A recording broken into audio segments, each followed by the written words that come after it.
Ladies and gentlemen, who is behind the humiliation and the heckling of Kimani Ichungwa during William Ruto's tour of the mountain? Nataka kuambia maneno ya huyu Ichungwa huyu. Niliona juzi jana ati watu wanapigia huyu majority leader kelele.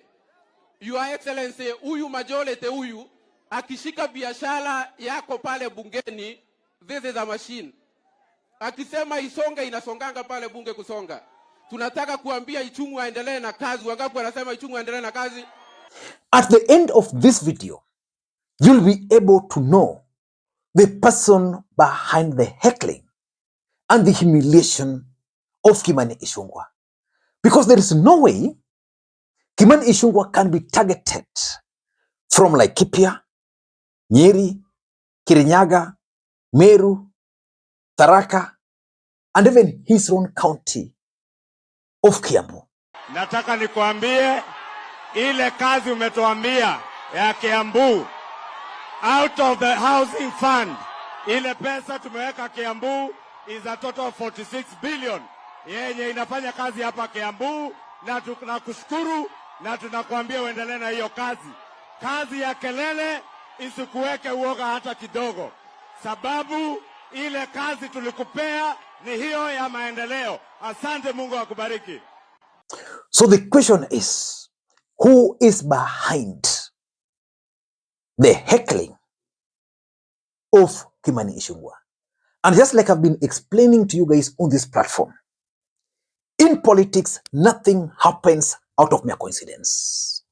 Everything in politics is normally well planned, well scripted, and executed to achieve a specific political objectives. What are some of the objectives this heckling of Kimani Ichungwa are supposed to achieve? Na musiwekwe uoga na hawa watu wa kupiga kelele, si ndio? Kelele wapige, sisi tuangalie mambo ya kazi, au sio? Si ndio? Siasa ikifika tutakuja tuulizane mbunge amefanya kazi gani. Governor si idetio Kangata wawira na Marua, na yeye kazi yake, si ndio? Rais na yeye kazi yake. Senator na yeye kazi yake. In this video, I want to reveal to you guys the person behind the heckling of Kimani Ichungwa. For us to do that, we need to go back again to 2021, 2022, before the last general election.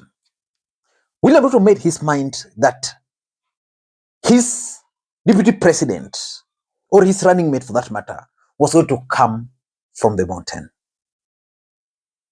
Against all odds, Rigathi Gachagua was nominated as the running mate.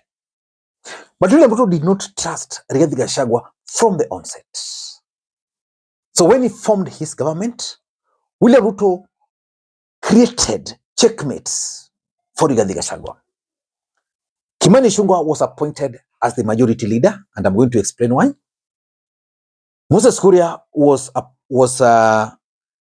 appointed as the cabinet secretary for trade, which was key for achieving Mt Kenya's political objectives. Professor Abraham Kithure Kindiki was nominated as the cabinet secretary for interior.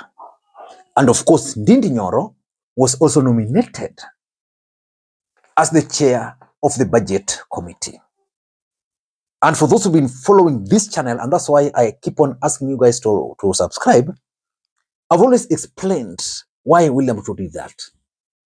But the main reason why Ruto picked Kimani Ichungwa as the majority leader was, number one, to checkmate Rigathi Gachagua. William Ruto wanted someone from the mountain with political experience to checkmate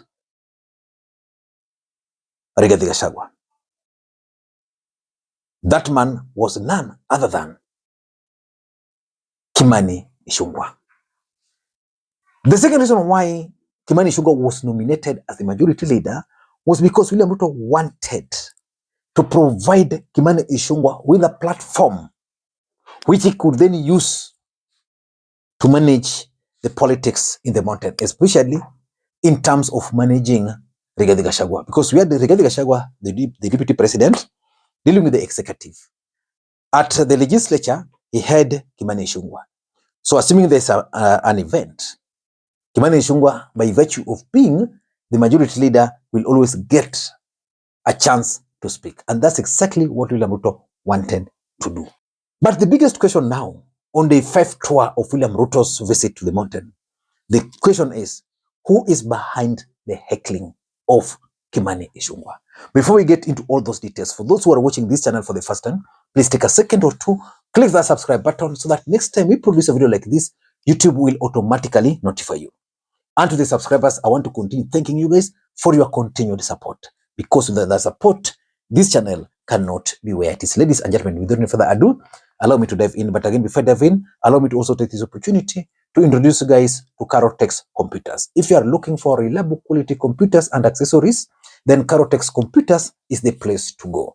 They offer both brand new and refurbished laptops, desktops, tablets, and other accessories. They are located at Nairobi Mazar Plaza, along Moi Avenue, first floor, showroom number 7. They also deliver countrywide, which means you can conveniently place your order via their website in the pinned comment. Ladies and gentlemen, let us dive in. And the question we are asking is just one. Who is behind the heckling of Kimani Ichungwa? First of all, let us look at the theories. The first theory I have is that Kimani Ichungwa might actually be sabotaged from within Kenya Kwanza. After the impeachment of Rigathi Gachagua, who is the face of the mountain in UDA party or in Kenya Kwanza for that matter? Kimani Ichungwa. But who is the deputy president? Professor Abraham Kindiki. Why would someone want to sabotage Kimani Ichungwa from within? You know, politics is a game of interest and betrayal. So based on that, he can be sabotaged from within Kenya Kwanza. The second theory is that he could be sabotaged by Rigathi Gachagua. And the question is, why would Rigathi Gachagua sabotage Kimani Ichungwa? Simple. Kimani Ichungwa was the face of Rigathi Gachagua's impeachment. He's the one who pushed it so hard. As the majority leader, he played a critical role. As a close ally of the president, if he had advised the president that let us not do this, probably the president would not have done that. Which means he can sabotage him. Of course, he's very popular on the ground. Rigathi is very popular on the ground. He can tell his supporters that in this tour, let us pair William Ruto. Let us deal with Rigathi. Let us deal with Kimani Ichungwa, and it can happen. The third theory, which I have, which is also very, very important, is that William Samoei Arap Ruto, the president of the Republic of Kenya himself, can actually sabotage Kimani Ichungwa. I know you are about to ask me why, when Kimani Ichungwa is his right-hand man. If Ruto could dump Rigathi, a man he used to do all the dirty things against Uhuru Kenyatta, he dumped. If William Ruto could dump Ndindi Nyoro, the only man who was present with him when he was arriving at the decision of picking Rigathi Gachagua as the running mate, if he could dump him, what stops him from dumping, from sabotaging Kimani Ichungwa? Again, look at it from this perspective. William Ruto is clearly a man on a mission of frustrating Mount Kenya leaders. He doesn't want, in fact, I think it must have been in 2022. I was very clear that if there's one thing William Ruto was not going to allow was for anybody to emerge as Mount Kenya kingpin. The reason William Ruto went for Jubilee and tried to forcefully grab it from Uhuru Kenyatta was because Uhuru was then going to emerge as a kingpin. The other reason Rigathi Gachagua was removed was because of that kingpin politics. What about Ndindi Nyoro? The thing is, William Ruto has removed Rigathi, has removed Ndindi Nyoro as the chair of the budget committee. Kimani Ichungwa is the next. And he can do it the way it's been done without people laying the blame on him. The truth of the matter is that from those humiliation, from those embarrassment, I doubt if Rigathi Gachagua will be able to rise again in the mountain, buried. So Ruto can do that. Number 4 is Wamuchomba, or let me put it, Rigathi Gachagua's allies, the members of parliament. The heckling began in Nyandarua. Methu, the senator, was blamed. Today in Githunguri, Wamuchomba is being blamed. In fact, she was even summoned to write statement. But I doubt if Wamuchomba and Methu would go for William Ruto's throat, would go for Kimani Ichungwa's throat and leave William Ruto. For them, Ruto is the main enemy. So I doubt if they can be there. And Uhuru Kenyatta might also take advantage of the situation. But the Uhuru Kenyatta I know is not that vindictive. Which brings us to the verdict.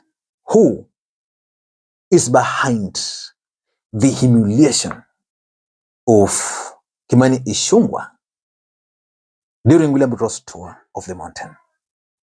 I'm giving you 2 people. You pick one. Rigathi Gachagua or William Ruto. Let me read your pick in the comment section. Until next time, this is Lee Makwiny. Bye-bye.